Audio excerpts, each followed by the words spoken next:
Hi friends, welcome to spicypot. இன்னைக்கு spicypotல ரொம்ப சிம்பிளான டேஸ்டான ஒரு சைட் டிஷ் கேரட் வெங்காய தாள் பொரியல் எப்படி செய்யறதுன்னு பார்க்க போறோம். இதுக்கு தேவையான இன்கிரிடியன்ட்ஸை நான் டிஸ்கிரிப்ஷன்ல கொடுத்திருக்கேன், ரெஃபர் பண்ணிக்கோங்க. இப்போ வாங்க சூப்பர் குயிக்கான ஹெல்த்தியான இந்த டிஷ்ஷை எப்படி செய்யறதுன்னு பார்த்துடலாம்.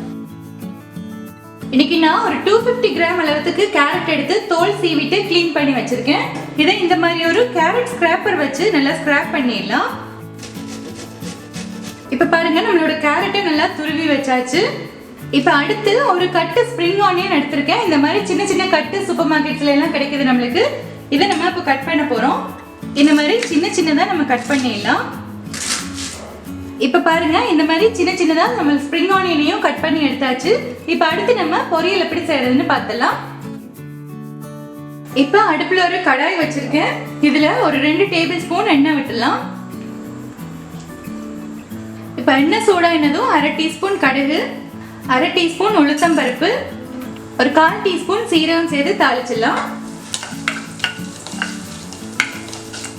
இப்ப கடுகு உளுத்தம் பருப்பு நல்லா பொரிஞ்சதும் ஒரு பச்சை மிளகாய் சேர்த்துடலாம். கூடவே கொஞ்சம் ஃப்ரெஷ்ஷான கருவேப்பிலை சேர்த்து தாளிச்சிடலாம். அடுத்ததுல நம்ம துருவி வச்ச கேரட்டை சேர்த்துடலாம். இந்த பொரியலுக்கு தேவையான அளவுக்கு உப்பு சேர்த்துடலாம். இப்போ இந்த கேரட்டை 1 நிமிஷம் போல நல்லா வதக்கி விட்டுடலாம். இப்போ பாருங்க 1 நிமிஷமா நான் இந்த கேரட்டை வதக்கி விட்டேன். நல்லா சுருள வதங்க ஆரம்பிச்சிருச்சு. இந்த ஸ்டேஜ்ல நம்ம கட் பண்ணி வச்ச ஸ்ப்ரிங் ஆனியனையும் சேர்த்துடலாம். இப்போ இதையும் சேர்த்து நல்லா மிக்ஸ் பண்ணி வதக்கலாம். இப்போ பாருங்க இந்த ஸ்ப்ரிங் ஆனியனும் நல்லா சுருள ஆரம்பிச்சிருச்சு. இந்த ஸ்டேஜ்ல கொஞ்சமா தண்ணி தெளிச்சு விட்டுடலாம். நிறைய தண்ணி விடக்கூடாது, ஏன்னா இது குக் ஆகிறப்போ தண்ணி ரிலீஸ் பண்ணும். அதனால கொஞ்சமா தண்ணி விட்டா போதும். எல்லாத்தையும் ஒரு வாட்டி நல்லா மிக்ஸ் பண்ணியாச்சு. இப்போ இதை மூடி போட்டு ஒரு மீடியம் ஸ்லோ ஃப்ளேம்ல வச்சு ஒரு 3 மினிட்ஸ்க்கு குக் பண்ணிடலாம். இப்போ 3 மினிட்ஸ் ஆயிடுச்சு, ஓபன் பண்ணிடலாம். பாருங்க இந்த கேரட்டும் ஸ்ப்ரிங் ஆனியனும் அவ்வளவு அழகா சுருள வதங்கி குக் ஆயிடுச்சு. இது ஏற்கனவே அழகா சின்ன சின்னதா நம்ம ஸ்கிராப் பண்ணியிருக்கோம். அதனால இது 3 நிமிஷத்துலயே நல்லா வெந்துடும்.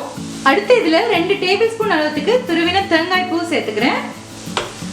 இதையும் நல்லா மிக்ஸ் பண்ணிட்டு 1 நிமிஷத்துக்கு இந்த மாதிரி ட்ரையா ஃப்ரை பண்ணி விட்டுடலாம். அவ்வளவுதான். இப்ப பாருங்க நம்ம போட்ட இந்த தேங்காய் ஸ்ப்ரிங் ஆனியன் இது எல்லாமே சேர்ந்து நல்ல ஒரு வாசனை வர ஆரம்பிச்சிருச்சு. இப்போ நம்ம இதை ஆஃப் பண்ணிட்டு சர்வ் பண்ணிடலாம். இப்ப பாருங்க ஃப்ரெண்ட்ஸ், ரொம்ப சிம்பிளான டேஸ்டியான கேரட் வெங்காயத்தாள் பொரியல் சூப்பரா ரெடி ஆயிடுச்சு.